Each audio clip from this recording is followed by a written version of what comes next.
गेलेलो आहोत की जेव्हा तुम्ही स्वामींची आरती करायला लागला गुरुपौर्णिमेला नंतर आता आपल्याकडनं स्वामींच्याकडून आपल्यासाठी काहीतरी 4 अपेक्षा वाढणार आहे, बरोबर.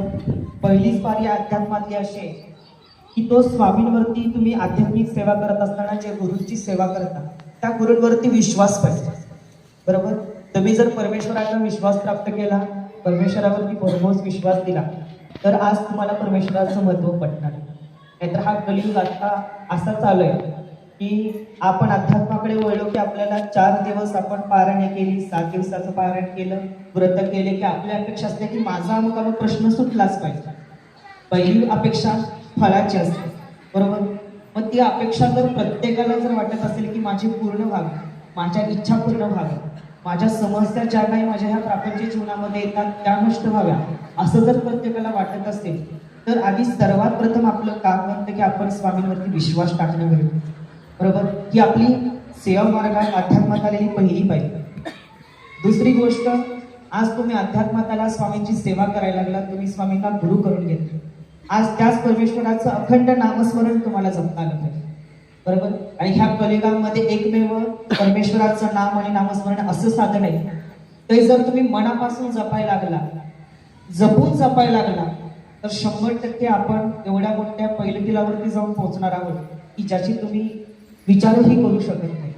कारण की का अध्यात्म एक अशी वाटचाल आहे की आज आपल्याला फावला वेळ मिळतो, बरोबर, किंवा आपला प्रपंचातला एखादा वेळ असा मिळते म्हणून अशी गोष्ट नाही. अध्यात्म काय हे पुरेपूर आपण समजून घेणं गरजेचं. आज अध्यात्मामध्ये गुरु मार्गामध्ये सेवा करत असताना गुरूंवरती विश्वास फार असावा लागतो. कारण की मी याच्या आधी तुम्हाला सांगितलं असेल, गुरुचरित्रामध्ये एक वाक्य, देव कोपला तर वाचवायला गुरु असू शकतो, पण गुरु कोपला तर वाचवायला देव असू शकत नाही. एवढं गुरुचं महत्व ह्या जीवनात. आणि ब्रह्मदेवांचं वाक्य किंवा तुम्ही स्कंदपुराण जर कधी वाचलं, ब्रह्मदेवांचा नारद मुनीचा संवाद चालू आहे. त्या संवादात जेव्हा नारद मुनी ब्रह्मदेवांना प्रश्न विचारत असतात आणि त्या प्रश्नामध्ये नारद मुनी बोलता बोलता म्हणतात की गुरु कशाचं काय, तेव्हा ब्रह्मदेव सांगतात ज्या वाटेवरती गुरु आणि शिष्य चालतायत त्या वाटेवरती आणि वाईट गोष्टींना चालायला परवानगी. एवढं गुरुचं 8 वाजता येईल. आज अक्कलकोट मध्ये असताना स्वामी महाराज कोणता जप होता? शिवहर शंकर नमामि शंकर शिवशंकर शंभो. म्हणजे स्वामी महाराज सुद्धा त्यांच्या गुरुचा जप नियमित करत होते. भगवान शिव मनामध्ये सतत हरीचा जप करतात, बरोबर. ते दोघंही एकमेकाचा जप करतात, ते दोघंही एकमेकाला गुरु करतात. म्हणजे गुरुचं महत्व हे अनन्यसाधारण. गुरुपौर्णिमेपासून जसं आपण स्वामींचं गुरुपद घेतलं, मी म्हटलं की एक स्टेप आपण पुढे आलो. इथून पुढे एक गोष्ट लक्षात ठेवायची, आपल्या प्रापंचिक जीवनाची निम्म्या अर्धी जबाबदारी कोणी घेतली? आता गुरुनी. पण ती जबाबदारी घेतलेली, पण ती जबाबदारी स्वामींनी घेत असताना 50% घेतलेली. 50%, आणि ते 50% म्हणजे काय आहे कोण सांगेल? विश्वास ठेवून केलेली स्वामींवरती सेवा. स्वामींना तुमच्याकडे किती आहे, तुम्ही स्वामींना किती देता ह्याच्याशी स्वामींना घेण्यात येणं नाहीये. कारण की का, याच्या मागचा जर तुम्ही इतिहास ऐकला, याच्या मागची ग्रंथ पुराण मोठमोठ्या तुम्ही पारायण ग्रंथाच्या पोथिका वाचल्या, तर तुमच्या एक गोष्ट लक्षात येईल की त्रेतायुग, द्वापारयुग होऊन गेला, सत्ययुग होऊन गेला, आता हा कलियुग आहे. त्या प्रत्येक युगामध्ये लोकांना अनेक वर्ष तपश्चर्या करायला लागत होती. देवाला प्रसन्न करून घेण्याचा मार्ग हा सोपा नव्हता. ह्या कलियुगामध्ये तो मार्ग अतिशय सोपा आहे. जे संतांनी नियम आखून दिलेले आहेत, जे संतांनी विचार आजपर्यंत तुमच्या आमच्यापर्यंत रुजवलेले आहेत, फक्त त्याच्यावरती आपल्याला अंमल करून खऱ्या अर्थानं स्वामी सेवेकडे वळणं, अध्यात्माकडे वळणं गरजेचं. त्या काळचा असा होता, त्रेतायुग द्वापारयुगामध्ये आपण रामायण महाभारतासारख्या गोष्टी ऐकतो की परमेश्वरासमोर आपला मुद्दा जरी मांडायचा असला तर त्याच्यासाठी आपल्याकडे काहीतरी पुण्य असावं लागतं. ह्या कलियुगामध्ये जेव्हा तुम्ही भागवत ग्रंथ पूर्णपणे वाचाल, त्या भागवत ग्रंथामध्ये अश्वत्थामा जेव्हा नारद मुनींना प्रश्न विचारत असतात, त्या प्रश्नामध्ये सांगितलं जातं की ह्या कलीची आई फार मोठी, बरोबर. हा कलियुग मग जेव्हा संपेल त्यावेळेस ही पूर्ण सृष्टी संपेल असं भागवत मध्ये सांगितलंय, बरोबर. पण त्या भागवत मध्ये असंही सांगितलेलं आहे, जेव्हा कलीला जाऊन स्वतः विचारलं जाते की बाबा कली, तुझ्या ह्या युगाचा प्रादुर्भाव कसा आहे, तर कली म्हणतो तुला बघायचं असेल तर तू एकनिष्ठतेनं बघ कलीचा प्रादुर्भाव काय आहे. आणि त्याच्यामध्ये भागवत मध्ये एक उदाहरण दाखवलेलं आहे, बैलाला धर्माचं चिन्ह मानलं गेलेलं आहे, बरोबर. आणि त्या बैलाला कोणीतरी मारझोड करते, म्हणजे धर्माला कोणीतरी मारझोड करते. त्याचबरोबर त्याच ठिकाणी जे 6 प्रकारचे षडरूप आहेत, राग, लोभ, मोह, मत्स्य, वैराग्य, मद, ह्या गोष्टी तिथं काय केलेल्या आहेत, वासना, ह्या सर्व गोष्टी तिथं दाखवल्या गेल्या. आणि कोणीतरी चापकानं त्या सर्व गोष्टींवरती हिंसरित्या दाखवते आणि ते स्थिती जी दाखवली गेली ते म्हणजे कलियुग. बऱ्याच अर्थी लोकांना वाटतं कलियुग काय आहे नक्की, तर कलियुग म्हणजे ही आहे वाईट वृत्ती, बरोबर, घाणीतून आपलं सर्वस्व सांगणं, याला आपण कलीची खरी वृत्ती म्हणतो. आणि ही सगळं पाहत असताना जेव्हा कलीला जाऊन विचारतात की तुझ्या ह्या कलीच्या ह्या प्रादुर्भावावरती काही उपाय आहे का, कलीलाच विचारला गेल्यानंतर कलीनं स्वतः सांगितलेलं आहे भागवत मध्ये, जो कोणी एकनिष्ठतेने परमेश्वराशी एकनिष्ठ आहे, जो गुरु सेवा करतो आणि परमेश्वराचं अखंड नामस्मरण करतो, तिथं मी येत नाही. आज तुम्ही आम्ही अध्यात्माच्या एक पावलावरती जाणं, आध्यात्मिक सेवा करणं, टिकून राहणं, ते महत्व पटवून घेणं आणि तिथपर्यंत आपला 100% प्रयत्न देणं, ही सगळं नियोजन कोणाचं आहे, स्वामींचं, परमेश्वराचं नियोजन. बऱ्याच नाही, आपला मूळचा गैरसमज आहे. एक गोष्ट लक्षात ठेवा, हे कलियुग आहे. अध्यात्म पटकन पटवून घेणं हे फार अवघड आहे, कारण की लोकांची मनस्थिती आता अशी आहे, अडचणी फार आहेत, समस्या फार आहेत, त्यातून मार्ग काढणं आता सगळ्यांना जास्त तत्परीचं वाटतं. त्यामुळे लोक आज अध्यात्माकडे यायला लागली, एक दृष्टीनं पाहतात की माझा प्रश्न कधी सुटतोय. आणि की काय, ह्या कलियुगामध्ये आम्ही स्वतः आज अनेक ठिकाणी फिरतो प्रश्नोत्तरसाठी. एक त्यातला एक अनुभव म्हणून तुम्हाला एक मी डेमो त्या ठिकाणी झाला होता, मी तो तुम्हाला एक स्पष्टपणे उघड करते. आम्ही पुणे ह्या ठिकाणी प्रश्नोत्तरला होतो. आपले जे मागच्या वेळेचे कार्यक्रम झाले, ते कार्यक्रम झाल्यानंतर मला एक ठिकाणी प्रश्नोत्तरसाठी पुण्याला जावं लागलं होतं. गलांडे काकांना तिथं बोलवलं होतं, पण गलांडे काकांना काही काम निमित्त तिथं जाता आलं नाही. मी त्या ठिकाणी प्रश्नोत्तर करून आल्यानंतर मी 3 दिवस सलग 3 भागांमध्ये प्रश्नोत्तर लावतो पुण्यामध्ये. तिथून आल्यानंतर मी कराड ह्याच्यामध्ये आपलं सातारा कोरेगाव हेही तुम्हाला माहीत असेल, त्याचबरोबर आपलं मल्हारपेठ कराड कुसूर असेल, अशा ठिकाणी मी प्रश्न उत्तरला असताना मी एक बारकाव्यानं अनुभवलेली गोष्ट, मी पुण्यामध्ये जेव्हा प्रश्न उत्तरला गेलो तेव्हा मी ज्या ठिकाणी प्रश्न उत्तरला गेलो त्या हॉलमध्ये एका बाजूला स्वामींचं अधिष्ठान मांडलं होतं, त्याच्यामध्ये प्लाऊड होतं, म्हणजे पडदी होती थोडक्यात, आणि त्याच्या साईडला मला टेबल मांडून दिला होता प्रश्नोत्तर करण्यासाठी. लोक आपल्या समस्या सांगत होते आणि मी वेळेच्या आधी दुसऱ्या ठिकाणी वेळेच्या आधी अर्धा तास तिथं पोहोचलो. आणि तिथं पोहोचल्यानंतर मी एक गोष्ट अनुभवत होतो, मी येणाऱ्या प्रत्येक सेवेकराचं निरीक्षण करायचं, तो स्वामींना मुजरा कसा करतोय, नारळ कसा ठेवतोय, आणि त्यातून एक गोष्ट जाणवली की प्रत्येकाची परमेश्वराची प्रतीची भक्ती आहे ती खूप वेगवेगळ्या पद्धतीने. ज्या लोकांना वाचता येतं त्यांना सतत ग्रंथ, पुराण, मंत्र, स्तोत्र हे वाचन करायला आवडतं. ज्या लोकांना वाचता येत नाही, बरोबर, ते लोक सतत जप करतात आणि त्यांच्या भावना हे शब्दातून मांडण्याचा प्रयत्न करतात, की असेही मी प्रकार बघितले. पण ते सगळे निरीक्षण करत असताना मी एक गोष्ट बारकाव्याने जाणवली की लोक अध्यात्माकडे यायला लागले, की परमेश्वराकडे यायला लागले, की त्यांचा पहिला अनुभव काय असतो की मला काहीतरी इथं चमत्कार बघायला मिळाला, मला काहीतरी अनुभूती आणि नाविन्यपूर्ण काहीतरी हवं. बघा त्या कलीचा किंवा ह्या कलियुगामध्ये किती ह्या गोष्टी प्रमाणात घडतात. म्हणजे मी एक 25 महिलांचं निरीक्षण केलं. निरीक्षण केल्यानंतर मी असं ठरवलं की मी येणाऱ्या प्रत्येक 25 महिलांना सुरुवातीला एकच प्रश्न विचारतो. बघा, लोक दर्शन घ्यायची, नारळ समोर ठेवायची, स्वामींना मुजरा करायचे, दर्शन घ्यायचे, मनातल्या मनात डोळे झाकून 15 मिनिटं काहीतरी बोलायचे. असं व्हायचे ते माझ्यासमोर प्रश्न उत्तरला बसायचे. प्रश्न उत्तरला बसणार मी एका ताईंना प्रश्न विचारला, मधी पडदी होती, स्वामी महाराजांचं अधिष्ठान दिसत नव्हतं. मी म्हणलं तुम्ही स्वामींचं दर्शन घेतलं का? त्या म्हणल्या हो मी दर्शन घेतलं. अगदी व्यवस्थितरित्या घेतलं का? हो अगदी मनापासून घेतलं. बरं मला आता एका प्रश्नाचं उत्तर, तुम्ही आल्यानंतर स्वामींना बघितलं का? साहजिकच आहे, बघितलं. बरं, कशा पद्धतीने बघितलं? म्हणजे 2 मिनिटं आले, नारळ ठेवला, डोळे हात जोडले, डोळे झाकले आणि स्वामींना विनंती केली. माझ्यासमोर त्या बसला, मी त्यांना म्हणले तुम्हाला एक प्रश्न विचारतो. तर त्या ताई म्हणला विचारा की. मग मी त्यांना प्रश्न विचारला, आज स्वामींच्या अधिष्ठानचा जो फोटो आहे त्या फोटोला हार घातलाय का नाही? बघा, 2 मिनिटं ताई थांबल्या, आठवायला लागल्या.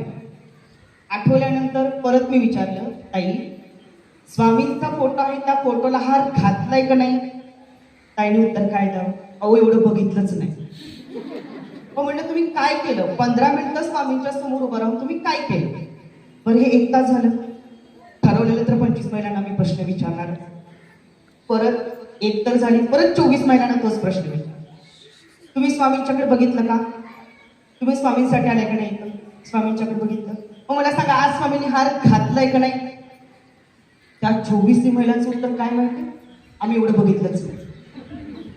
मग मला प्रश्न पडायला लागला, आपण परमेश्वराच्या दारात गेल्यानंतर जर आपल्याला परमेश्वराला बघण्यासाठी जर वेळ नसेल, म्हणजे आपली ओढ कुठं आहे?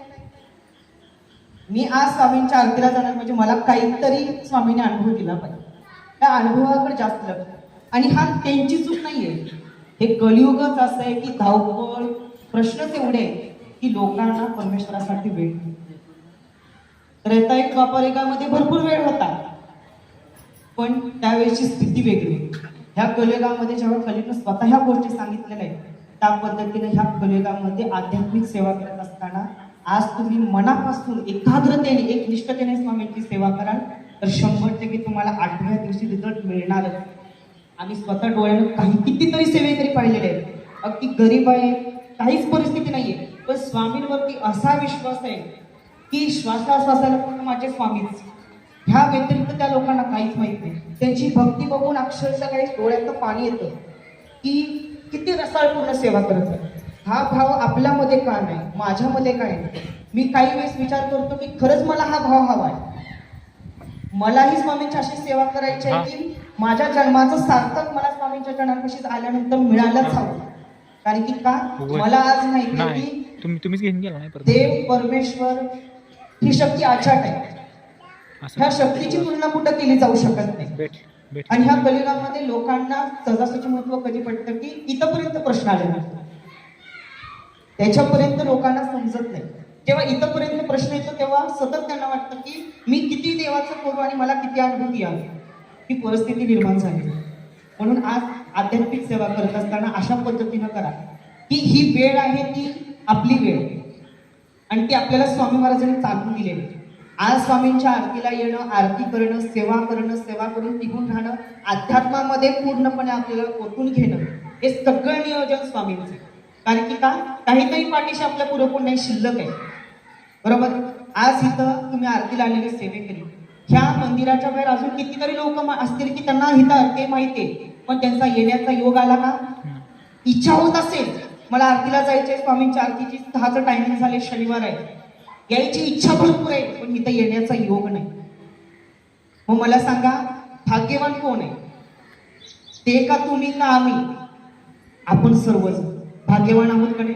शंभरचा विश्वास, अखंड नामस्मरण आणि अध्यात्मात आलेली गोष्ट लक्षात ठेवायची की संयमाची परीक्षा फार मोठी असते. आणि तो संयम कोणता आहे?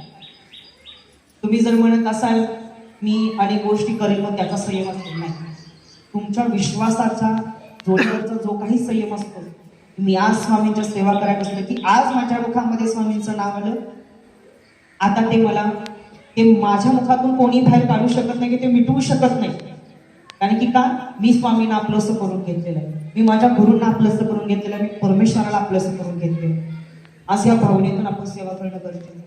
त्या खऱ्या अर्थानं आपण आध्यात्मिक क्षेत्रात उतरलो, आध्यात्मिक सेवा करायला लागलो म्हणता येईल. बरोबर.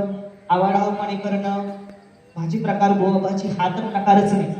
अध्यात्म म्हणजे एकच सरळ सोपा मार्ग आहे की तुम्ही परमेश्वराची एकनिष्ठतेने सेवा करा, अखंड नामस्मरण करा. कारण की आजपर्यंत एवढे मोठे संत होऊन गेले आहेत, कधी कुठल्या संतांना आरती प्राप्तीचा तोडगा केलेला आपण ऐकलेला नाही. बरोबर. आजपर्यंत जेवढे संत होऊन गेले, सुरुवातीपासून शेवटपर्यंत फक्त अखंडपणे परमेश्वराचं नामस्मरण जपलेलं आहे. आणि त्या नामस्मरणाच्या जीवावरती त्यांनी परमेश्वराचं ब्रह्मपद प्राप्त करून घेतलेलं आहे आणि आज त्या ब्रह्मपदातूनच आज ते परमानंदाला पोहोचलेले. आज तिथपर्यंत जाण्याचा प्रवास फार अवघड आहे, पण ह्या कलियुगामध्ये पूर्वीसारखा नाहीये. ह्या कलियुगामध्ये इतका सरळ सोप्या पद्धतीने होणार नाही की तुम्ही विचारही करू शकत नाही. शेवटी तुमचे भाव आणि तुमच्या कर्माला जपतच आपल्याला सगळ्या गोष्टी कराव्या लागतात. आपल्या अंगी असणारे राग, लोभ, मोह, मत्सर, वैराग्य, माया ह्या पासून आपल्याला फक्त काय शिकायचंय की चांगल्या गोष्टी घ्यायच्या. परमेश्वराला अभिनंदन तेच आहे. इथं आलेला सेवेकरी गरीब आहे, श्रीमंत आहे, काळा आहे, गोरा आहे, कोणता आहे, कोणत्या जातीचा आहे, धर्माचा आहे, परमेश्वराला काहीच घेणं देणं नाही. तुम्ही आम्ही संतांचे चरित्र वाचलेले आहे. संतांची अवस्था कशी होती, कोणीच मोठ्या घराण्यातला नव्हता, कोणी मोठ्या जातीचा नव्हता. बरोबर. सगळ्यांना फक्त तुमच्या मनातले भाव तुम्हाला परमेश्वरासमोर मांडता आले पाहिजे. अगदी साध्या भाषेत सुद्धा तुम्ही परमेश्वराला आपलंसं करून घेऊ शकता. साध्या भोळीत सेवेतून सुद्धा परमेश्वराला आपलंसं करून घेऊ शकता. त्यामुळे अध्यात्माची ही सुरुवात आपल्याला मिळालेली. आपण पुरेपूर त्याचा फायदा घ्यायचा. आपण त्या भाग्यवान सेवेकरांमध्ये आहोत. येणाऱ्या 4 वर्षानंतर 5 वर्षानंतर आपल्या बरोबर काय घडणार आहे आपल्याला माहिती आहे का हो? माहिती आपल्याला काय घडणार आहे आपल्या बरोबर नाही, पण स्वामी महाराजांना ते माहित आहे. आणि आज ती गोष्ट, ते येणारं संकट जर डावलायचं असेल, त्या संकटाला जर आपल्याला सामोरं जायचं असेल तर आपल्याकडे काहीतरी पुण्याचा, चांगल्या कर्माचा संचय असणं गरजेचं आहे. ती वेळ आता स्वामींनी आपल्या समोर आणून दिली. आज तुम्ही म्हणाल, बऱ्याच लोकांचा प्रश्न असतो, आम्ही आध्यात्मिक सेवा करतो, एवढी पारायण करतो, एवढी व्रत करतो, पण आमचा प्रश्न काही लवकर सुटत नाही. आमचे प्रश्न का रखडले जातात? तर एक गोष्ट लक्षात ठेवा, प्रत्येकाची एक वेळ आहे. फक्त ती वेळ आपल्याला माहीत नाही, पण एवढा विश्वास मात्र आपल्यामध्ये असला पाहिजे की येणारी वेळ कशीही असो, मी स्वामींशी एकनिष्ठ आहे, मी स्वामींची मनापासून सेवा करते, म्हणजे मला रिझल्ट चांगल्या पद्धतीनंच मिळणार, ही भावना आपल्यामध्ये असणं गरजेचं. आज येणाऱ्या संकटाला तुम्ही घाबराल, 100% आपल्या मनाचं खच्चीकरण होणार. त्यापेक्षा एक सवय करा, येणारं संकट कसंही असो, त्या संकटाला सांगता आलं पाहिजे की तुझ्यापेक्षा मोठं कोणीतरी आहे, ज्यांच्यासमोर तुझं अस्तित्व काहीच. आणि आम्ही स्वामींची सेवा करतो म्हणजे आम्हीही कमी नाही, आमच्याकडे ही अचाट ताकद आहे. कारण की का, आमच्या पाठीशी सुद्धा काहीतरी आहे. आलं लक्षात?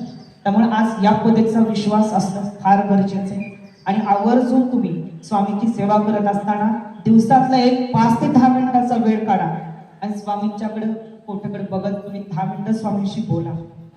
आज एवढी धावपळ चाललेली आहे की लोक माझा प्रश्न, माझं तत्व, मी कसा आहे याच्याही पलीकडे जाऊन काय आहे, मी स्वामींचा सेवेकरी आहे, माझ्या स्वामी महाराजांना काय हवं, माझ्या परमेश्वराला काय हवं, हेही मला बघायचं आहे.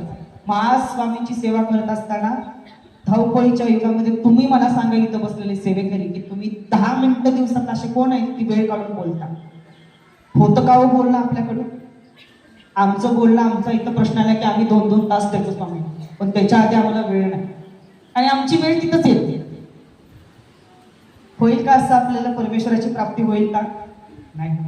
आता आपल्याला सेवा करायची आहे, दिवसातला 10 मिनिटं वेळ काढून तुम्ही स्वामीशी बोला. आम्ही नाशिकमध्ये ज्या आजींच्याकडं, आता त्यांचं वय 91 आहे, ज्या आजींच्याकडे आम्ही बालसंस्कार वर्गाला शिकायला होतो, अनुभव सांगायचाला आम्ही कधीही नाशिकला गेलो तर आमची पहिली ओढ असते की त्या आजींना कधी आम्ही भेटतो. कारण की आम्हाला अगदी लहान वयात 4थी, 5वी, 6वीत असताना त्यांनी आम्हाला एवढं ट्रेन केलं होतं, एवढ्या गोष्टी सांगितल्या होत्या आणि एवढं धाडस निर्माण केलं होतं की जगामध्ये ह्या वावरत असताना, आध्यात्मिक सेवा करत असताना तुम्हाला सगळीच लोक चांगली म्हणतील असं नाही. त्या 100%मध्ये तुम्हाला 50% जरी चांगलं म्हणत असतील तर 100% परमेश्वर तुमच्या पाठीशी आहे. आणि 50% जरी तुम्हाला नावं ठेवत असतील तर एक गोष्ट लक्षात ठेवा, येणारी वेळ मात्र तुझीच आहे. त्या आजी ते शब्द, ती शिकवण आज आम्हालाही वाटतं की आम्ही ज्या अनुभूती घेतोय ती प्रत्येकाला मिळाली. त्या आजीने आम्हाला अशी सवय लावलेली की दिवसातला 15 ते 20 मिनिटाचा वेळ फक्त त्यांनी सांगितला होता. त्या आजी आजही वयाच्या 91व्या वर्षी दिवसातला 1 तास वेळ फक्त स्वामीशी बोलण्यासाठी काढतात. त्यांचा अनुभव सांगायचा झाला तर फार मोठा अनुभव आहे. जेव्हा स्वतः त्या आजारी होता, स्वामी महाराज स्त्रीच्या रूपामध्ये स्वामी महाराजांनी 7 दिवस त्या आजीची सेवा केली. सेवा करत असताना 4 दिवशी स्वामी महाराज त्या स्त्रीचं रूप घेऊन आजींच्या घरात आले होते. त्याच दिवशी पहाटे 6ची गोष्ट आजींच्या घरात स्वामी महाराजांचा ह्याच्यापेक्षा मोठा फोटो आहे, त्या फोटोतील स्वामी महाराज गायब होते, फक्त फोटोतला गाद्याने लोड. ही एवढी मोठी प्रचिती, आणि आम्ही सर्वजण त्यावेळेस बालसंस्थाला असणारे विद्यार्थी त्या गोष्टीला साक्षीदार आहोत, त्या गोष्टीला आम्ही पुरावा आहोत स्वतः. आम्ही ती स्वतः गोष्ट त्या आजींनी जेव्हा आम्हाला तो फोटो दाखवला होता मोबाईल मधून, आमचे डोळे भरून आले होते की खरंच एवढी मोठी शक्ती आहे स्वामींच्या की आज त्याचा आपण विचारही करू शकत नाही. आणि ज्या दिवशी 7 दिवसानंतर आजींची तब्येत बरी झाली, त्यावेळेस आपोआप ती स्त्री घरातून बाहेर जाण्याचा खरंच परमार्थ सुलभाने नेटका होऊ शकतो हे स्वतः स्वामी महाराज अक्कलकोटमध्ये असताना सर्वांना सांगायचे. 22 वर्षाच्या वास्तव्यामध्ये स्वामी महाराज प्रत्येकाला सांगायचे की स्वामींची सेवा करत असताना एवढ्या एकनिष्ठतेनं करा की तुम्ही प्रपंचात सोडायची गरज सुद्धा नाही. कारण की ह्या कलिगामध्ये अनुभव घेण्याची गोष्ट लक्षात घ्या. तुम्ही गलांडे काकांना पहा, जर त्यांना आता ते ह्या स्थितीला आहे, या एवढ्या मोठ्या स्टेजवरती आहे, त्यांना अजून जर याच्या पुढे जायचं असतं तर त्यांनी सहज प्रपंचाचा त्याग करू शकत होते. पण एक गोष्ट माहितीये की आपल्या मागची लोक आपल्या मागे जर कळकळण्यापेक्षा त्यांनाच पुढे घेऊन जर आपण स्वामींची सेवा केली तर प्रपंचही नेटका होणार आणि परमार्थही नेटकाच होणार आहे. कारण की काय, प्रपंच आणि परमार्थ एकाच ज्ञानाच्या 2 बाजू आहेत. तुम्हाला जर प्रपंच करायचा असेल तर परमार्थ हवा, कारण की प्रपंच करतोय त्याच्यामध्ये आध्यात्मिक पाऊल हवं. आणि अध्यात्म कुणासाठी करतो तर त्या प्रपंचासाठी करतो. म्हणून अध्यात्म आणि प्रपंच एकाच ज्ञानाच्या 2 बाजू आहेत आणि त्या एकरूप आहेत हे समजणं फार आपल्याला गरजेचं आहे. व त्या पद्धतीने आपण सेवा करणंही गरजेचं आहे. म्हणून इथं बसलेल्या प्रत्येक सेवेकराला विनंती आहे, येणारी वेळ जाऊन देऊ नका. जेवढं तुम्हाला स्वामी चरित्र वाचन करता येईल, जेवढं दुर्गा सप्तशती ग्रंथाचं वाचन करता येईल, जेवढं गुरुचरित्र पारायण करता येईल, जेवढं स्वामींचं नामस्मरण करता येईल ते ह्या कलियुगामध्ये करून ठेवा. हा पुण्य संचय फार मोठा आहे. आज जरी तुम्हाला वाटेल मी 1 वर्ष झालं सेवा करतोय, 6 महिने झाले सेवा करतोय, 4 वर्ष झालं सेवा करतोय, माझा प्रश्न सुटत नाही, पण एक गोष्ट लक्षात ठेवा, ते 4 वर्षाचं पुण्य तुम्हाला 5व्या वर्षी येणाऱ्या मोठ्या संकटाला एवढं मोठा सपोर्ट करणार आहे की तुम्ही स्वतः आम्हाला सांगाल की सेवा केलेली वाया जात नाही. आणि स्वामी महाराजांच्याकडे बघा, लज्जा निवारण्याच्या वस्त्रा व्यतिरिक्त त्यांच्याकडे काय, काहीच नाही. कपडे आहेत, दागिने आहेत, ऐश्वर्याच्या गोष्टी आहेत, काहीच नाही. अहो, जे साध्या रूपात बसलेले आहेत ते सांगतायत माझ्याकडे लज्जा निवारण्या व्यतिरिक्त काही नाहीये. मग येणाऱ्या संकटाला तुमच्यापर्यंत घेऊन यायचं का नाही हे माझ्या हातात आहे. आणि ब्रह्मांड नायक कुणाला म्हटलं जातं की ह्या ब्रह्मांडातल्या अनेक ब्रह्मांड आहेत, त्या सर्व ब्रह्मांडाचं तत्व ज्यांच्या चरणांशी ते म्हणजे आपले तुमचे स्वामी महाराज. आलं का लक्षात? म्हणून आज ही संधी फक्त कोणीही जाऊन देऊ नका, ही वेळ जाऊन देऊ नका. जेवढी सेवा करताय तेवढी सेवा मनापासून करा. दिवसभर काम करा, प्रपंच करा, सगळं सांभाळा, मुलाबाळांचं सगळं बघा. पण मला एक खात्री आहे की दिवसभराचा मी काम करून मला संध्याकाळी तरी स्वामी महाराजांसाठी वेळ निघालच. अहो, जेव्हा तुम्ही स्वतः स्वामी महाराजांचे एकनिष्ठ कधी होता, येथे तुम्हाला उदाहरण सांगायचं आम्ही अनुभवलेली गोष्ट. जो परमेश्वराचे एकनिष्ठ होतो, दिवसभर काम करत असताना दिवसभर त्याच्या स्वामी अजिबात लक्षात न राहू, पण संध्याकाळी जेवणाच्या ताटावरती बसताना झोपायच्या आधी त्याला स्वामी महाराज आठवलेच पाहिजे. कारण की का, दिवसभरात मी स्वामींचा जप नाही केला, दिवसभर मी स्वामींना मुजरा नाही केला, पण संध्याकाळी झोपताना का होईना मला स्वामी महाराज आठवले. म्हणजे याचा अर्थ काय, संध्याकाळी सगळी कामं करून झाले, स्वामी महाराजांना आपल्याला संकेत द्यायचा आहे, आता तू दिवसभर काम केले, आता माझी सेवा कराय बस. त्यावेळेस बस. अहो, माझा वैयक्तिक अनुभव सांगायचा ना, दिवसभर स्वामींच्या घरासाठी बाहेर पडायचो, पण ते पळत असताना लोकांना स्वामी महाराजांशी जोडवत असताना मी स्वतः रात्री खंत म्हणायचे की मी आज दिवसभरात जपच केला नाही. मी स्वामींबद्दल महत्व सांगायचं, पण माझ्याकडनं माझ्या देहाचे कर्म आहे की मी स्वामींचा सेवेकडे माझ्याकडनं जप झालाच नाही. पण संध्याकाळी जर मला आठवत असेल, जेव्हा मला स्वतः गुरूंनी सांगितलं की हीच खरी वेळ आहे तुझी सेवा करण्याची, दिवसभर काम करून तुझी ती फलश्रुती आहे की तू संध्याकाळी स्वामींच्या जपासाठी बसतो, तुझ्याकडनंही सेवा करणार. आजही माझाही तुम्ही जर विचारायला गेले तर मलाही दिवसातला 10 ते 20 मिनिटं मी स्वामींसाठी गेले. अगदी बाहेर जरी असलं तर गाडीत बसून मी 2 मिनिटं डोळे मिटून स्वामीशी बोलतो. कारण की मी स्वतः त्या आजीच्या हाताखाली वावरलेले. मला त्या आजीने आम्हाला प्रत्येक तिथं 254 मुलांना त्यांनी सवय लावलेली की दिवसातला 10 मिनिटं वेळ काढून तुम्ही स्वामींशी बोलायचंच. कारण की का, ही स्वामी शक्ती अचाट आहे, अपाट आहे, आणि त्या शक्तीला जर जवळ करायचं असेल, आपलंसं करायचं असेल तर त्या शक्तीला वेळ देणं गरजेचं. आणि मी माझ्या प्रपंचातला वेळ जर मी परमेश्वरासाठी देऊ शकत नाही तर मी केलं काय परमेश्वरासाठी? म्हणून मलाही वाटतं तुम्ही लोकांनी आज स्वामींची सेवा करत असताना सगळं करा, फक्त ते करत असताना स्वामींना मात्र विसरू नका. आज तुम्ही आर्थिक प्राप्तीसाठीची तुम्ही आमच्याकडून तोडगे घ्या, आम्ही अवश्य देणार तुम्हाला, पण ती करत असताना स्वामींची सेवा झालीच. अष्टलक्ष्मी ज्यांच्या चरणांशी लोळून घेते, जे अष्टलक्ष्मी त्यांच्या चरणांची सेवेसाठी, ती जर अष्टलक्ष्मी आपल्याला प्राप्त करून घ्यायची असेल, त्या अष्टलक्ष्मीच्या सेवेबरोबर स्वामींची सेवा करा, लगेच फलरूप ठरणार. आज आम्ही अनुभव घेतो. आलं का लक्षात? त्यामुळं किती सेवेकरी इथं बसले, रोज स्वामींचा जप करतात, हात वरती करा. समाधान ज्यांनी जप करत नाही, मी म्हणते उद्याच्या दिवसाची वाट बघूच नका. तुम्ही आज संध्याकाळपासून वेळ, मी म्हणलं का तुम्हाला दिवसाचा तुम्ही अमुक वेळ काढा स्वामींच्या सेवेसाठी? नाही, दिवसभर काम करा, तुमच्या प्रपंच सांभाळा, तुमच्या जबाबदाऱ्या सांभाळा, पण ते करत असताना संध्याकाळी तरी एखाद्याला 10 मिनिटं मिळतील, 20 मिनिटं मिळतील का? नाही मिळणार नाही असं कोण आहे का? आता आम्ही एवढे फिरलेलो आहोत, एक जाता जाता तुम्हाला सांगतो, इथं बसलेलं जर कुणाला स्वामींच्या सेवेसाठी वेळ मिळत नसेल तर कृपया जाताना मला भेटा. आणि माझ्याकडे वेळ काढण्यासाठी 1,00,000 उभं आहे, पर्सन बाय पर्सन माझ्याकडे उभं आहे. म्हणजे तुम्ही मला लक्षातच ठेवणार, एवढे माझ्याकडे उपाय. आणि माझा एक गुरु सांगतो, मला असं कोणी म्हटलेलं की मला परमेश्वराच्या सेवेसाठी वेळ मिळत नाही, माझ्यासारखा रागच मला कंट्रोल होतो.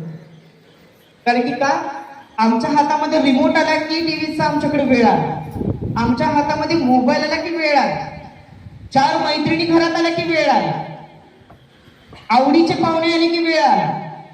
पण आम्ही आध्यात्मिक सेवा करायला लागलो की आमचं मात्र कुठं तर गाडी अडकतेच, मग आम्हाला वेळच मिळत नाही. अहो, हे मोबाईल टीव्ही हे प्रपंचातलंच आहे, हे प्रपंचाचं बाहेरचं नाही.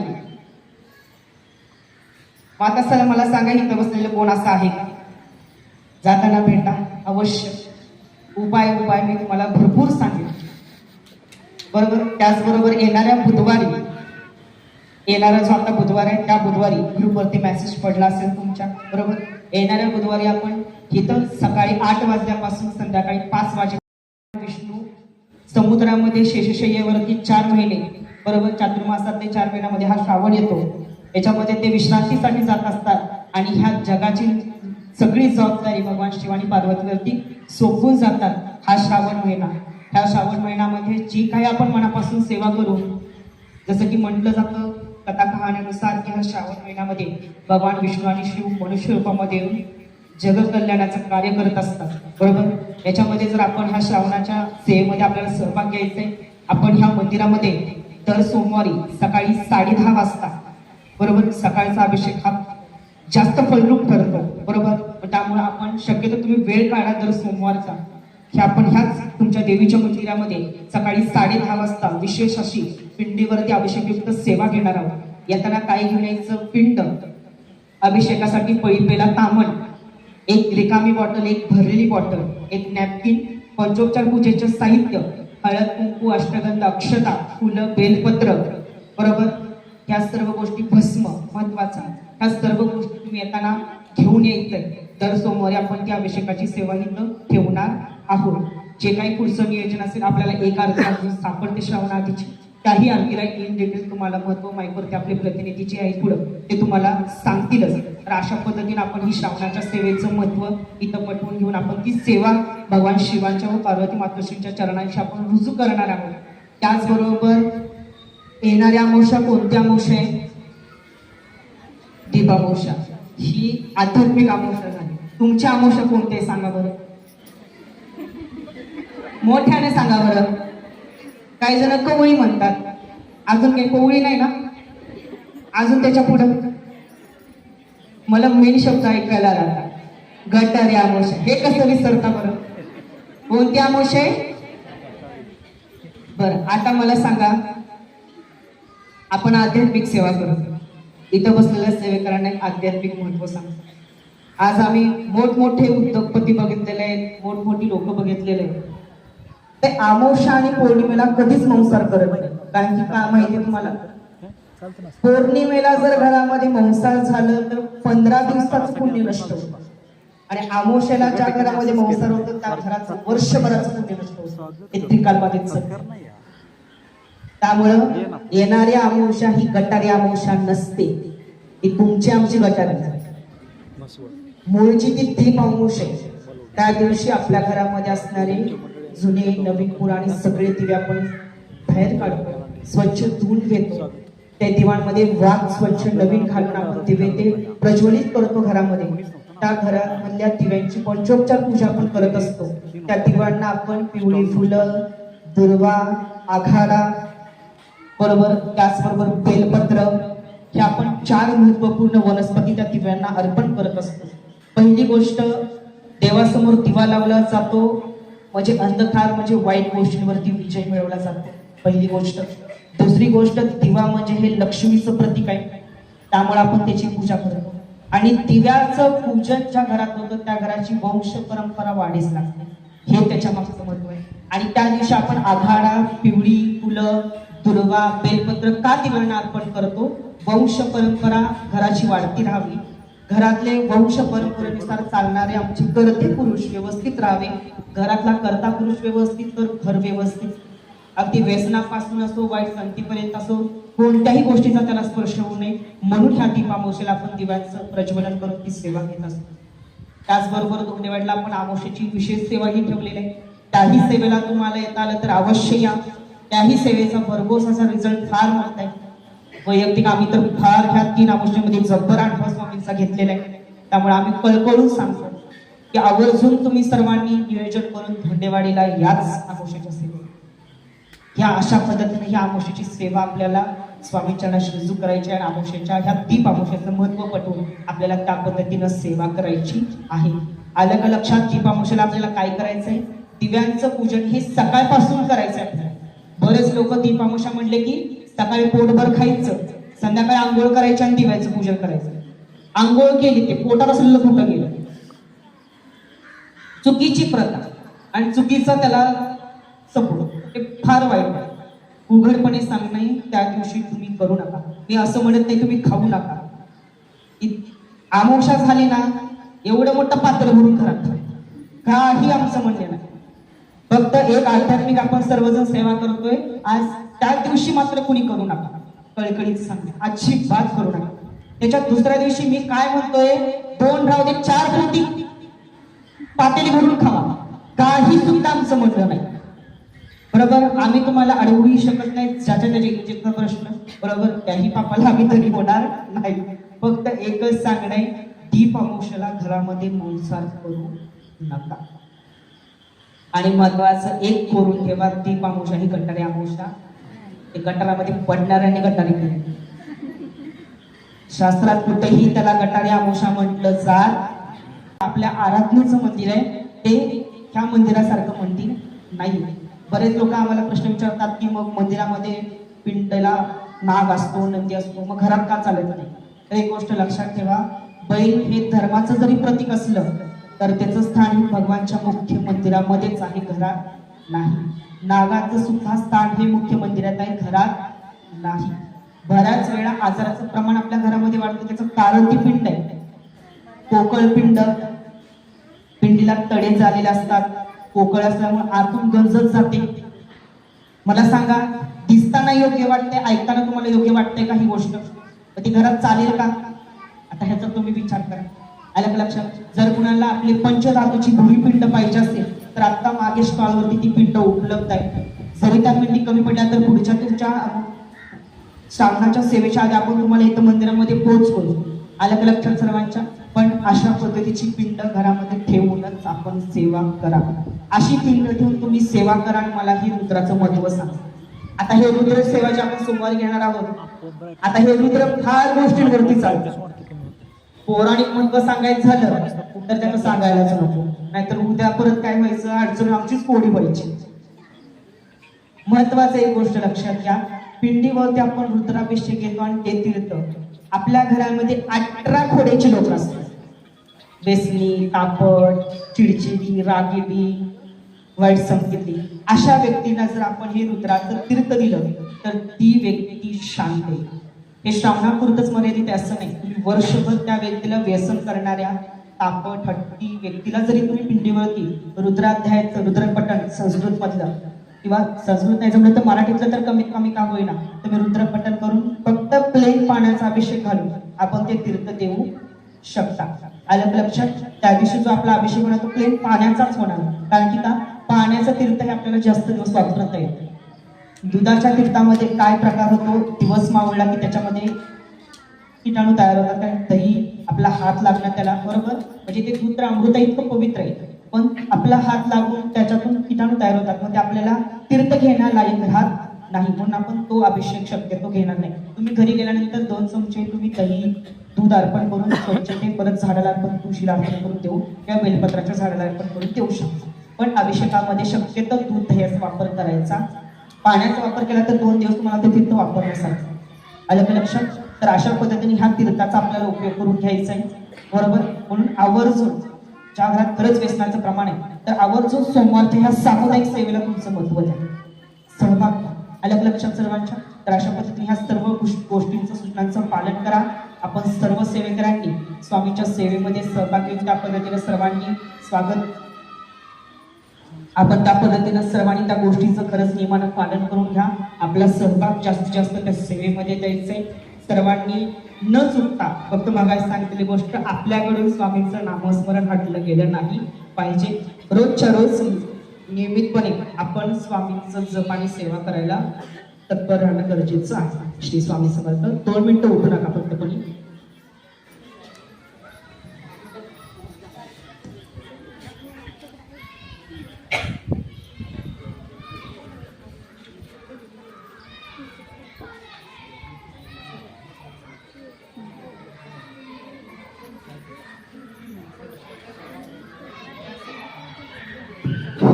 ज्या सेवेकरांना गलांडे काका आपल्याला बुधवारी प्रश्नोत्तर घेणार, जर कोणाला पत्रिका अर्जंट हवी असेल, बरोबर, तर त्या व्यक्तीने काय करायचंय, जाता जाता आपले पुढे ताई दादा व्यक्ती प्रतिनिधी आहेत त्यांच्याजवळ तुम्ही तुमचं पूर्ण नाव, जन्मतारीख, जन्मवेळ आणि जन्मठिकाण हे फार महत्वाचे पत्रिका काढण्यासाठी. त्या 4 गोष्टी तुम्ही जाताना ज्यांना पत्रिका काढायची त्यांनी द्या, त्यांच्याकडे ऑलरेडी पत्रिका आहे ते काय डबल काढत बसायची गरज नाही. आलं लक्षात? तर या पद्धतीने सर्व सूचनांचं पालन करायचंय. त्याचबरोबर मी आपल्या पुसेगाव केंद्रातल्या काही जबाबदार महिलांनी थोडंसं पुढे या. आपल्या ठिकाणी आज ज्या आरतीचा मान ज्यांना मिळाला किंवा नैवेद्याचा मान मिळाला, सौ प्रियाताई महेश शिंदे या ताईंना आम्ही कार्याचा एक आढावा थोडक्यात तुम्हाला मार्गदर्शनमध्ये आम्ही सांगितलं. त्याचबरोबर याही सेवा करायला तुमचाही सहभाग थोडाफार असावा.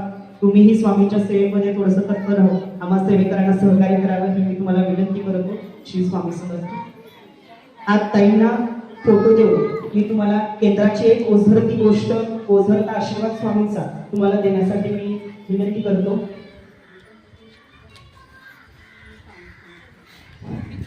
जागेवरती फक्त कोणी बोलू नका.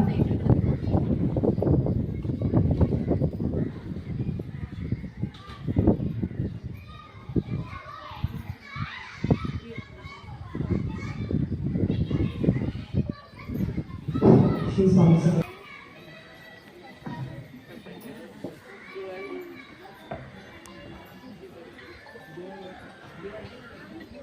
सर्व मंगल मांगल्ये शिवे सर्वार्थ साधिके शरण्ये त्र्यंबके गौरी नारायणी नमोस्तुते. अज्ञानतिमिरान्धस्य ज्ञानाञ्जनं शलाकया चक्षुरुन्मीलितं येन तस्मै श्री गुरुवे नमः.